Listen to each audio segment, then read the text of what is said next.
BSF কোন আইনের তোয়াক্কা করছে না।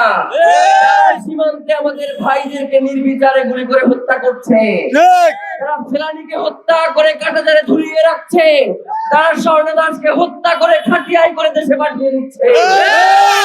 সীমান্তে যদি আর একটা হত্যাকাণ্ড ঘটে, একটা লাশের বিনিময়ে 10টা লাশ সীমান্তের ওই পারে পৌঁছে।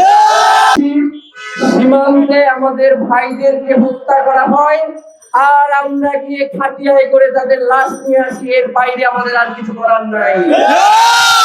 প্রিয় ভাইয়েরা, আমরা কি ভুলে গেছি যে এই সীমান্তেই মাত্র আমাদের 7 থেকে 8 জন বিডিআর সদস্যদের বিপরীতে বিএসএফ এর শত সৈন্যরা সেদিন পালাতে বাধ্য হয়েছিল।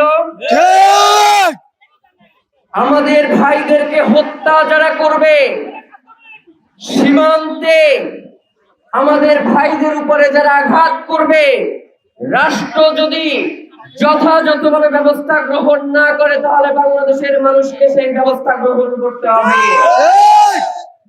আমি অত্যন্ত ধন্যবাদ জানাই নাসির ভাইকে।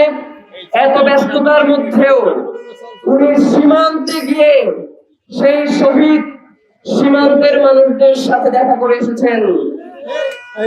এই দায়িত্ব তো শুধুমাত্র নাসির ভাইয়ের একার নয়, এই দায়িত্ব ছিল বাংলাদেশের রাষ্ট্রপ্রধানের, যে আমি সীমান্ত সুরক্ষা দিতে না পারার কারণে আমার জনগণকে হত্যা করা হচ্ছে। কিন্তু আশ্চর্য বিষয়, বাংলাদেশের সরকার এই ব্যাপারে কোনো কথা বলছে না। রাজনৈতিক দলগুলো শুধু ভারতের মদত পুষ্ট হওয়ার কারণে তারাও এই ব্যাপারে কোনো কথা বলছে না।